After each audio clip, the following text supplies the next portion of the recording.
Hi guys, welcome to class. All right, so we're going to go through our content today. I'm going to take you through, really we're finally starting to touch on the IEP. I know it seems like it's taken us forever, but we're there. So today we're going to go through the slides that I had planned for today. And then I also want to direct you to the forum that I have set up for you. I want to be sure that you get into that forum. It's a place for you to share what we were going to share in class today, which is your statements you were to work on from Friday, your adverse effects on educational performance, and then I have some review questions for you on present levels of performance. Present levels of academic achievement and functional performance. So let's go ahead and get started. First things first, I will tell you that it is a snow day here in Brookings, and so all my children are home, my 3 children that still live at home. And so at any time we could be interrupted, so it could be kind of fun, but I've warned them that I'm doing my video, so hopefully they'll leave me alone. We'll see. All right, so our objectives for today.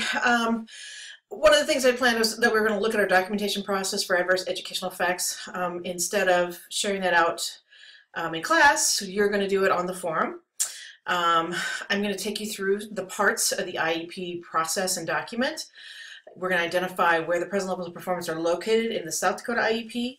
You're going to learn the content requirements, and then you're going to start to find that information from the MDT report to draft your present levels. We're probably not going to get into that as deeply as I wanted to today, but that's okay. We'll pick that up on Wednesday. All right. Just a couple of review points. I did go through everybody's flowcharts, sorry, and for the most part they were really pretty good. I gave everybody pretty detailed feedback on what was missing from your flowcharts. I would tell you the one thing that was universally missed is giving parents their parent rights document or procedural safeguards upon that initial referral. Okay. I don't know that there were more than 1 or 2 of you that caught that one. So even though it's not a form per se, it is something that you have to do. It's a part of the process. The other thing I'm going to say is that I thought I was pretty clear. If you go back to my second or third presentation for this class, I took you through the steps of the IEP process, and I wanted to be able to see those really very clearly. And a lot of you had different phrasing around it, and so I could tell what you meant, but some of you missed some steps altogether. So if I told you, if your feedback was you're missing some of the steps, go back to that presentation on the IEP process from the beginning of our class time together, early in February, and review those steps. The most missed step was the placement step. Placement is a separate component. You develop the IEP and then you determine placement. Remember, I talked about how some states have 2 different meetings for that process. In our state, typically they go together, but they don't have to. Okay? So I gave everybody until the end of the week if you want to resubmit your flowchart back to me. If you want to resubmit your flowchart back to me, would you please give it to me in person versus putting it in Moodle? Because last time I had people resubmitting, I was missing that they had resubmitted and wasn't updating their scores. So I would like a hard copy of your revised document, and then I can open up Moodle and look at what you sent me and see how you've changed it. Okay? All right. Where do you document the decision of eligibility? Well, that's on the determination of eligibility form, right? Okay, this isn't nearly as much fun as when I'm doing it by myself. And then after the child's initially eligible, what do you have to do? What do you have to have? Sorry, that's not very well worded. What do you have to have from the parent to proceed before developing and implementing the IEP? Again, this was missed a little bit, not consistently, but here and there. You have to remember to get parental consent for initial services. You only get that one time. At the beginning, when the child's been initially evaluated, identified as being eligible, then you get their consent, then you can develop and implement an IEP. Okay? A few of you had some statements like, I get consent here, or I mail it here, or things like that, and I might have said something to you like, come talk to me, you're a little little inaccurate. And it's totally understandable. This is not a criticism. It's just, I don't want you to think what you have on paper is 100% correct. If I gave you that feedback, I'd like you to come talk to me, and I want to point out where maybe your wording has me just a little concerned about your understanding. Okay? All right. All right, some other things I'd like you to see today on Moodle. It's not up there because I'm currently doing the video, but as soon as I've done the video, I will have the link up there as well for today's video, which you're actually already on, never mind, because you're watching it. But there is the class 12, that is your forum, and I need you to pop into that. I'd like you to answer those prompts today. I'd like you to respond to someone else, your others in your class. I put a note in there about responding to others in your class by tomorrow, so that on Wednesday everybody's in the same place. Okay, so today you respond to the prompts. By the end of tomorrow, I'd like you to have responded to a couple of classmates, and then Wednesday we're together again in class. Okay. Some other things that I have out here for you on this site. You can see I've got the IEP form. South Dakota provides 2 different forms because there's more content requirements once a child is transition aged. So you'll see that form as well. And then right here, actually I can use my mouse. You can see that I've got 2 administrative rules that we're going to cover today. This deals with what has to be in the IEP, and this is the process of developing the IEP. And then finally, there's this link.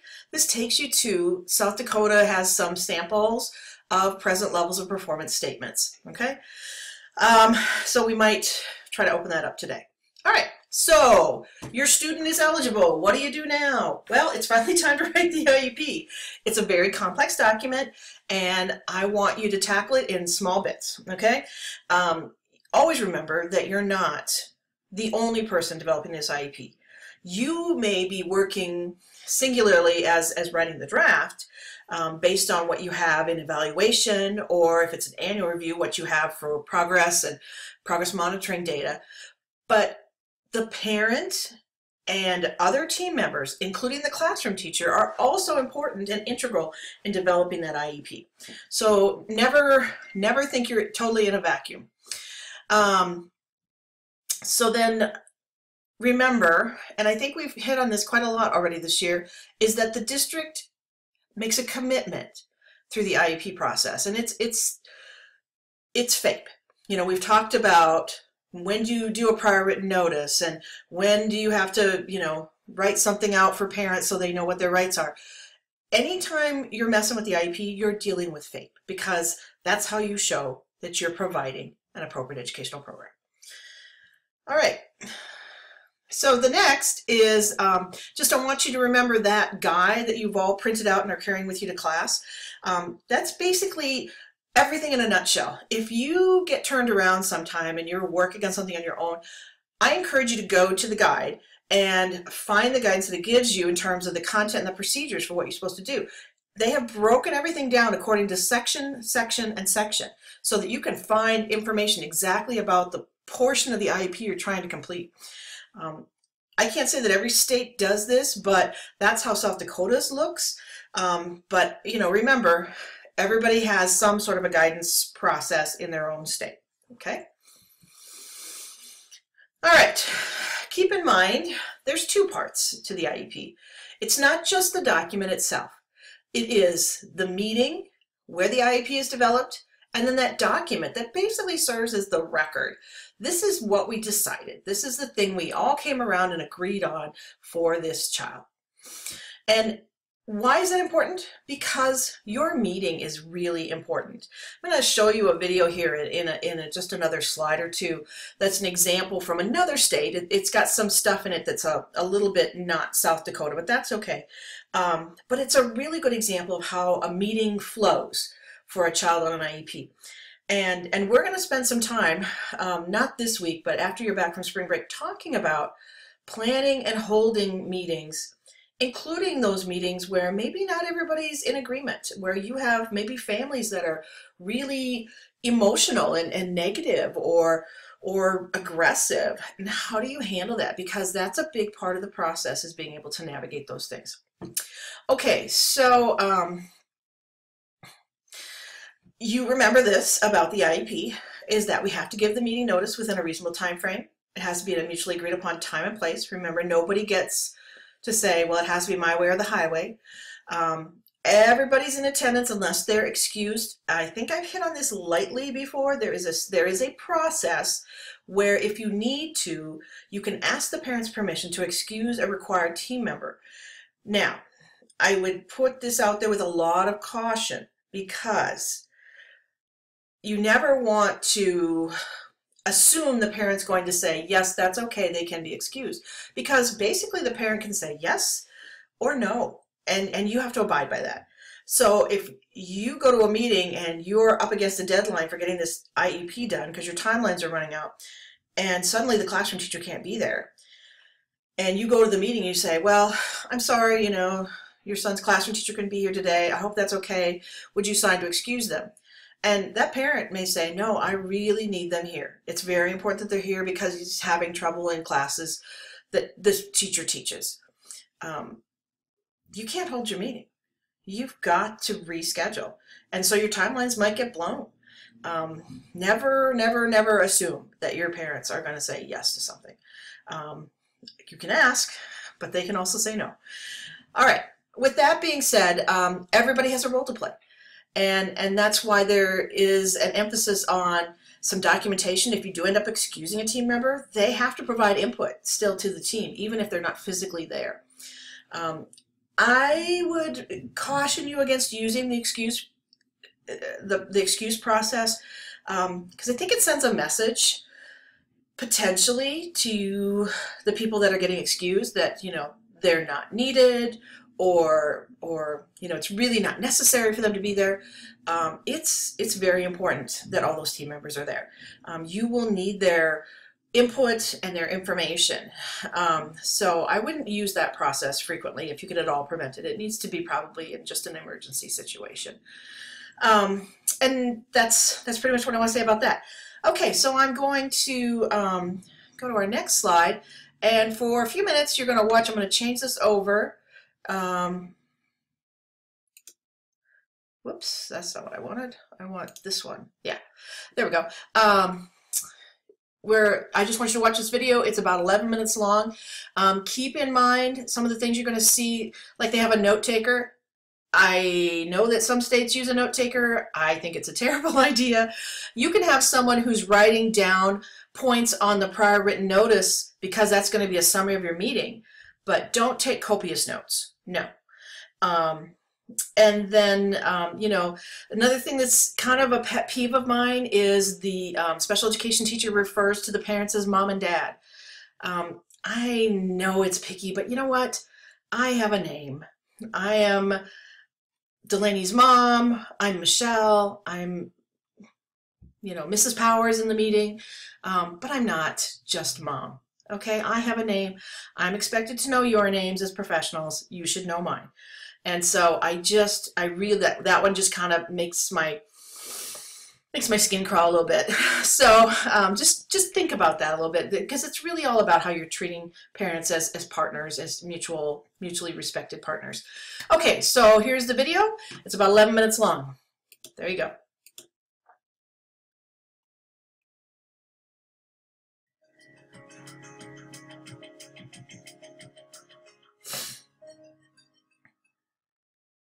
Careful planning and preparation, the IEP team members come together to write the IEP.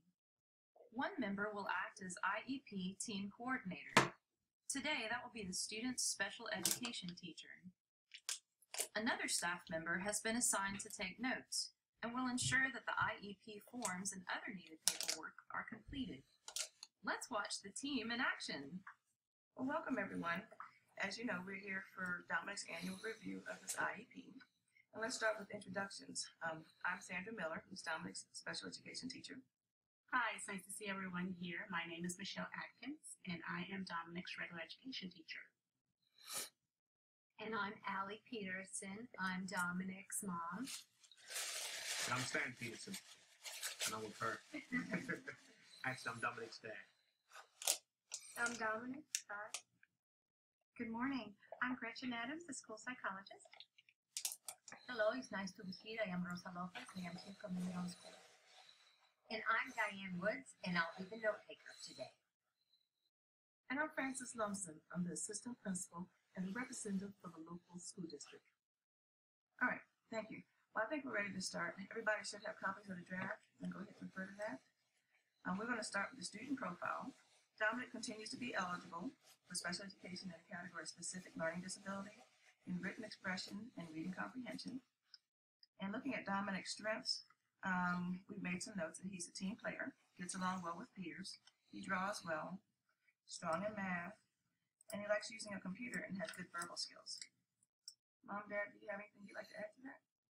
Yes, I would. Dominic is a great kid with great athletic abilities. He's extremely creative. In addition to the parents sharing their thoughts, the student is also encouraged to participate in the IEP process. Well, Dominic, we're glad that you're here with us today. After all, this IEP is all about you, and it's nice when the student's able to attend that. How do you think school is going? It's going okay. What's your favorite part of the day? Math, it's fun and easy. Is there something that's hard for you? Reading and writing. Well, we're going to help you with that, okay? Dominic, can you tell us all what you want to be when you grow up or what you're thinking about? I don't know. Tell them what you told me yesterday. I want to work at a video store. Sounds like fun. Sounds like fun, Dominic. Dominic, is there anything else you want us to know? No. Thank you. We're going to do all we can to help you be successful. And Mom and Dad, what is your vision for Dominic's future? Well, we'd like him to go to tech school or college And live on his own one day. and be happy. Okay. Well, thank you very much. This is probably a good time for Dominic to go back and join his classmates. It's been good having you here with us, though. Bye, son. Mr. and Mrs. Peterson, this is a good time to talk about any concerns that you might have about Dominic's education. Well, he doesn't seem to be meeting his goals. He's getting further and further behind. He gets frustrated. He tears up. He shuts down. He's just not getting it. Takes too much time doing his written homework. Right, his thoughts are all over the place. And did you get that? Yes, I did. Well, thank you. We'll keep your concerns in mind as we work through the rest of the IEP. Now, the next section is where we look at transitions and special factors. Well, one transition that we know Dominic is going to have to make next year is going to be that move to middle school. And that's why we asked Ms. Lopez to join us here today. I will help in any way I can, and I will be offering ideas as we work through the IEP. Okay, Mr. and Mrs. Peterson, did you have any special concerns about this move to middle school for Dominic? Well, since he's so far behind, we're afraid that he's going to have problems, that he's going to get further behind, that he's going to drown in the work. The team will keep working together and consider any special factors that apply to the student. If the team identifies any special factors, they must be addressed in the IEP. Well, let's go ahead and move to the next page and discuss the first goal. Let's begin with the writing goal. Okay, looking at the present level of academic and functional performance, Dominic is able to write a loosely organized 3 to 4 sentence paragraph with some errors in punctuation and indentation. Given assistance from his teacher and using a graphic organizer. Excuse me, what is a graphic organizer? Okay, that's a tool that we use to help students with their writing. I've got a few here, something like that. I remember, he's brought one home before. Yes, I remember. So using a graphic organizer, Dominic is able to add some details and has shown some progress in writing multi-paragraph essays. Dominic needs to be able to write a 3 to 5 paragraph essay that's detailed and logically organized. His weak written expression skills interfere with his ability to make grade level progress. Let's read the proposed goal. Dominic will be able to write a 3 to 5 paragraph essay with the independent use of graphic organizers. Upon request, it's well organized and adequately detailed on 4 out of 5 trials. Does that sound okay to everybody? That sounds like an ambitious goal, considering his current performance. You think it's a little too hard? Can we change that later? Sure. Yeah. I think it'd be best to aim high though, so we'll leave that as it is. Well, let's look at the next question. Does a student require assistive technology and or services? Why would he need assistive technology when he only has a learning disability? Well, assistive technology is not just for a specific learning disability. For instance, Dominic tends to do much better in my class when he's journaling, writing, and using the computer. Can we put that on his IEP? Yes, I think we can try that. We'll give him more opportunities to use the computer when he's doing his written work. And as we discussed before, Dominic does not need related services such as physical or speech therapy, so we don't have to worry about integrating the goal. So let's move on to how we're going to measure his progress. We're going to be using work samples, such as his journaling, essays, and computer work. We'll also use the results of the writing assessments. Will he be handwriting or using the computer to do the journaling? He'll have the opportunity to use both. We'll keep weekly data on his progress. After the team completes writing the goals, they will map out the student's entire school day, including non-academic times such as lunch and recess.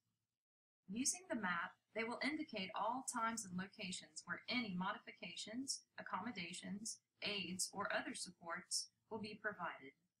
If he needs assistive technology devices or services, they will be listed on the IEP, as well as any training his teachers or other school personnel will need to use the device. The team will then select appropriate accommodations he may need during testing and assessments, such as extra time or taking his tests in a separate room. All right, well, I'm going to be providing Dominic special education services and have looked at what he'll be learning in my resource classroom. I think that 30 minutes a day should meet his needs. Wait a second, why would we reduce his special ed time when we've increased his goals and they're much more challenging? Well, we didn't want to keep him out of the regular education classroom for too long. We don't want him to miss anything. You know, I agree with you. We need to leave the time where it is right now. He's not where he needs to be for a kid his age. Well, I think the parents have a very good point. Can we all agree to keep the time at 45 minutes? We can certainly revise it later. Thank you. The team will now list all related services that will be provided, and will include how often the services will be provided, how long the sessions will be, and where the services will be provided. And to finish up, the team will write a brief explanation for any periods of time that the student will not be educated with his non-disabled peers, determine how progress toward meeting his IEP goals will be reported to his parents, and discuss whether the student will need services beyond the typical school year. The last page of the IEP form will document who attended and who participated in the meeting. The parents will be given a copy of the meeting notes and a revised draft of the IEP to take home. A copy of a document called Prior Written Notice that describes the changes being made to Dominic's educational program will also be provided to the parents. Thank you all for coming. I think we can all agree this has been a very successful meeting.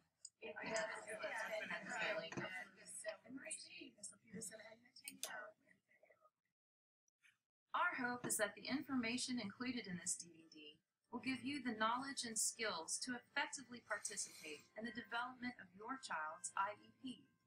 As you move forward, keep communication between home and school open and positive.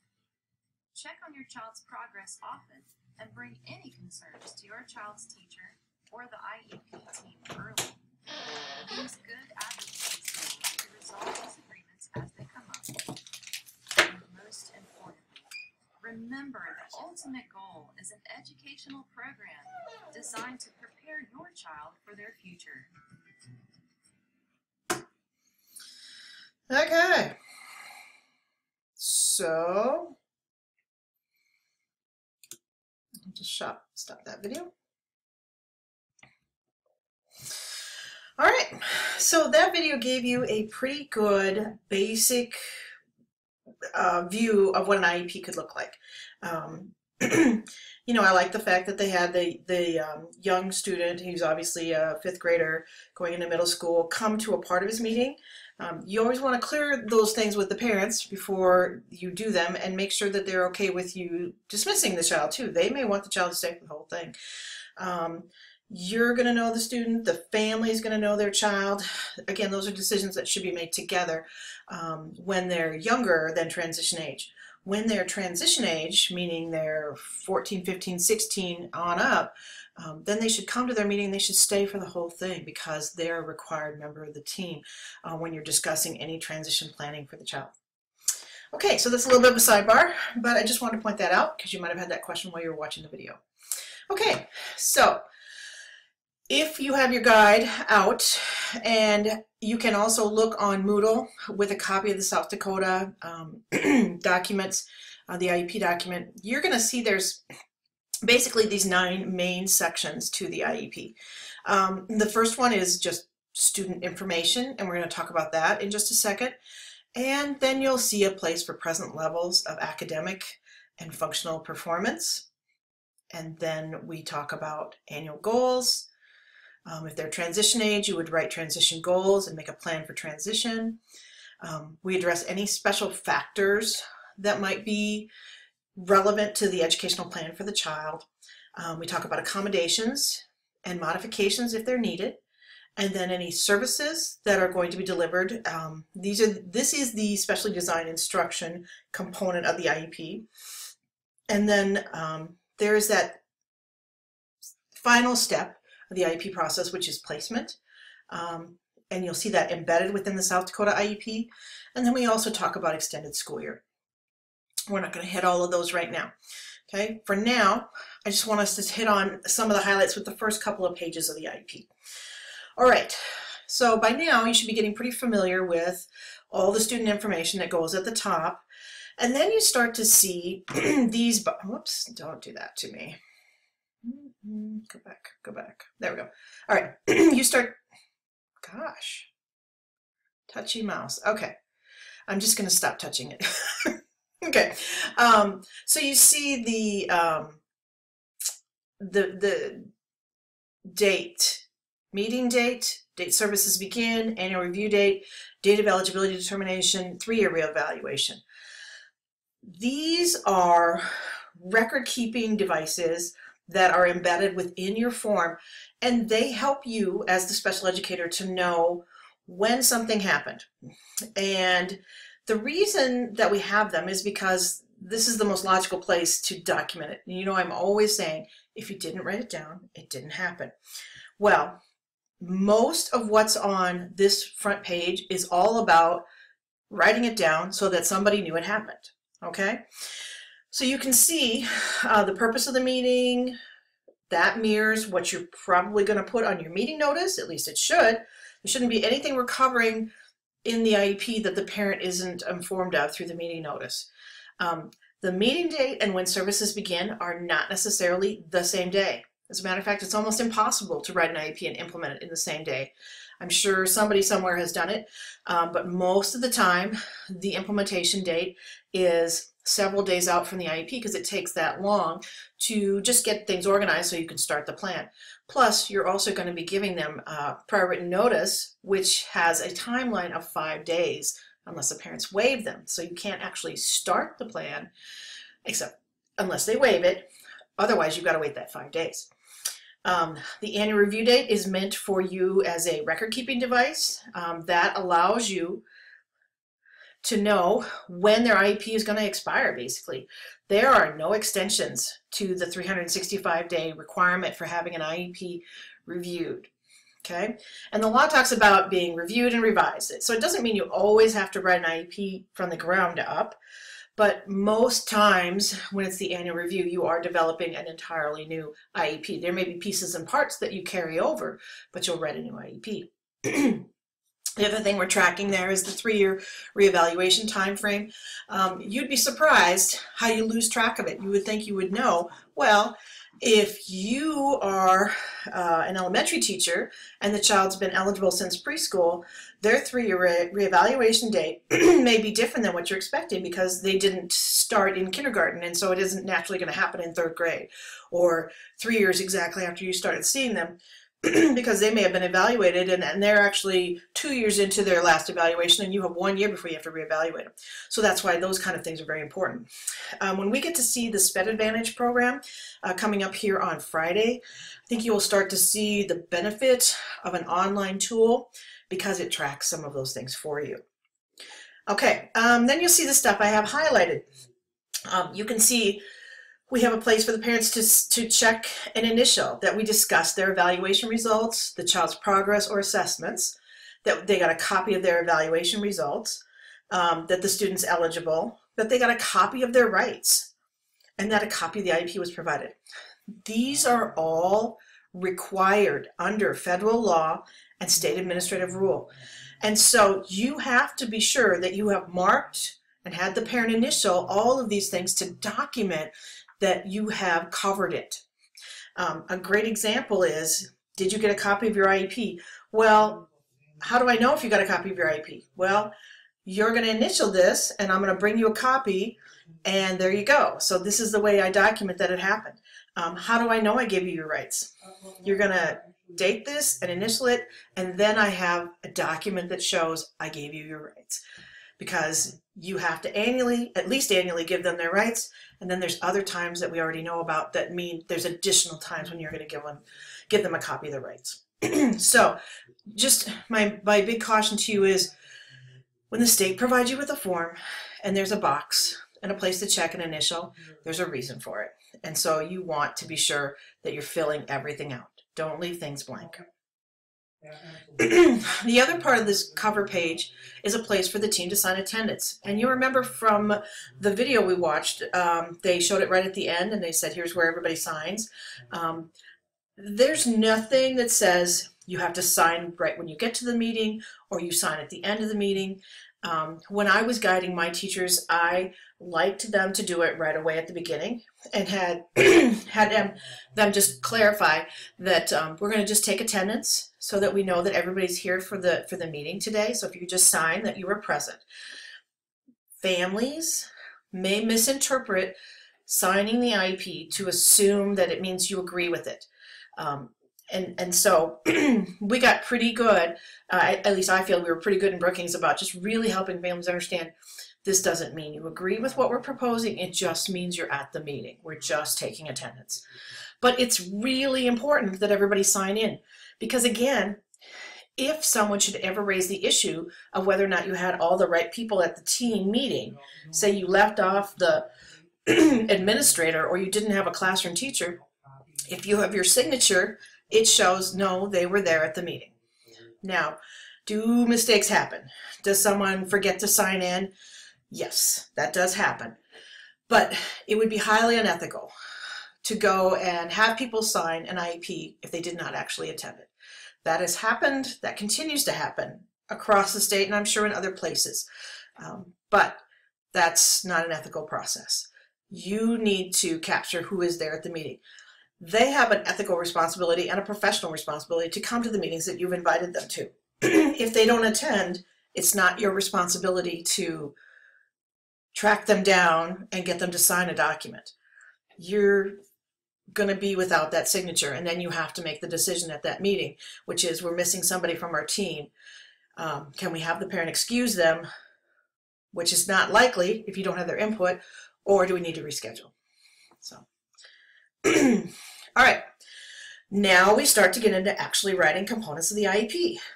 And here it is, present levels of academic achievement and functional performance. So it says, in developing each student's IEP, you have to consider strengths of the student, concerns of the parent, the results of the most initial or recent evaluation of the student, and the academic, developmental, or functional needs. So then they guide you further. They say, provide a statement of the student's present levels of academic achievement and functional performance, including how the disability affects the child's involvement and progress in the general education curriculum, or if they're not school age, if they're preschool age, how it affects their participation in, and it should say something like age, to me, I always think age-appropriate activities. What is a typical 3-year-old, 4-year-old doing, and how does this disability affect them in doing those typical age-appropriate activities? And then, and I've shortened it up on the screen here, but oh, gosh, touchy. Okay, this is actually on the actual draft document. It's very large. You have about a whole page of space to write. But at the bottom, they again remind you that you have to discuss strengths and needs using academic achievement from skill-based assessment, which we know where that is, right? That's in the MDT report. And you have to talk about functional performance. That's how are they using what they know, right? And then it also reminds you that you have to talk about transition strengths and needs if the child is age 16. Okay, so they are trying with this form to guide you so that you're writing all the things you need to, okay? And so then you're like, well, where does this all come from? You know, how do they know what to tell me to write? Well, here's where, if I can get the right slide, there it is. This is the foundation of what goes into the present levels. And this is, as I think I've said to you before, South Dakota follows federal law quite closely. And so this law, or this rule is based on federal IDEA law. And it says that the IEP has to include that statement that has to talk about how their disability affects their involvement and progress in the general curriculum, or if it's a preschool age child, how it affects their participation in age-appropriate activities. Then you have a different rule, okay? Because the other one was 2405-2701.03, and this one is 2405-2701.02. This is talking about when you're developing the IEP, you have to consider the strengths. This, remember, does this sound familiar from that slide 2 slides ago? Strengths of the student, concerns of the parent, results of the initial or most recent evaluation, academic, developmental, and functional needs of the student, okay? So this is where you get, talking about strengths and needs, you gather parents' input because you need to get their concerns for enhancing the education of their child, and then you have to talk about the most recent information you have about the child. Now, keep in mind, we only do this big comprehensive evaluation at the beginning of their entrance into special education and then every 3 years. So you will not have that skill-based information, having that all tight and nice for you every year. But what you will have is you will have the information you took from that skill-based information. You will plug that in, and that is going to be the basis for your present levels of educational performance, present levels of academic achievement and functional performance. That is what you measure progress on, because you develop goals on that. And then that is what you're going to look at in a year's time and go, what have we achieved? Where's the student at? Based on your progress monitoring, so you know what to put in next year's IEP. Okay? What I'm trying to get across to you is everything builds on the next thing. Okay? So the MDT with the skill-based information gives us what we need for eligibility and for present level information. Present level information is what we use from year to year with adjustments through progress monitoring and data collection. Okay? So, you know we use the MDT report because it's got the skill-based information in it, right? Now remember, not everybody does MDT reports the way I'm showing you, but skill-based information has to be done, whether it's in the MDT report or it's some separate report somebody's done. You need the skill-based information, all right? And then I just talked about this. What about when it's not reevaluation time? Well, everything you're pulling from that skill-based information becomes your present levels. That is your benchmark. That's your foundation for going forward. And so when it's time in a year to revisit the IEP, you're going to look at all the things the child was doing a year ago, look at all your progress that they've made, which means you're going to look at student information, data collected for progress monitoring goals, in-class information. You're going to update that information because they're going to make gains. And some things that were need last year are now strengths. And so things are going to move around. And I'm going to show you this a little bit more as we work on it. So I don't want you to be like, I don't get this, okay? Basically, what I want you to carry away from this is the skill-based information from the initial or reevaluation is, it's kind of like your nest egg. It's what you start with, and you use that to form the basis of your IEP, and subsequent IEPs grow from that, okay? So I do want you, and I'm not gonna jump out right now of this slide to show you on Moodle, but I do want you to go and look at the present level statements. I want you to notice that they're bulleted. I think I told you early on, I am a fan of using bullets because it's just so clear, it's so precise. So I want you to read them, look at the areas they've addressed, see how they've collected parent input. Remember, the law requires you to collect parent input, all right? Their concerns about their child's educational needs. Okay, so you promised me you're gonna go look at those. This is what I'm just kind of harping on again. That present level statement is that foundation. It's what everything else is built on. You need a firm foundation to write a really good IEP. There should always be a direct connection between the data that you provide in that present level and the annual goals you develop, okay? And then, miraculously, because your present levels are going to align to your goals, so are your special factors and your accommodations, modifications, services, and placement. Everything's going to line up, okay? So hopefully you're getting from me the importance of the present levels, and know that it's something you really want to get as complete and thorough as possible so that you can write a really good solid IEP. Before we wrap up, while I've been talking about my analogy for stairs, I just encourage you not to let your IEP do this.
All right, that's enough of that. So when you get to your forum, so please remember to get in and complete the forum today, and then by tomorrow I'd like you to respond to a couple of your classmates.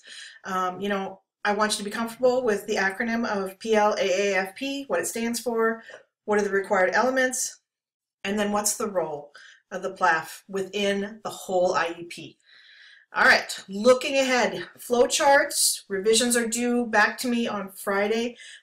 You can give it to me on Wednesday, of course, if you're ready.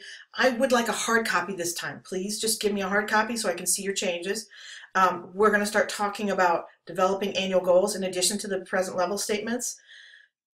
Please let me know on Wednesday if you have not gotten your email on Salesforce, and I will double check with Sarah, our trainer, to make sure she's ready for Friday.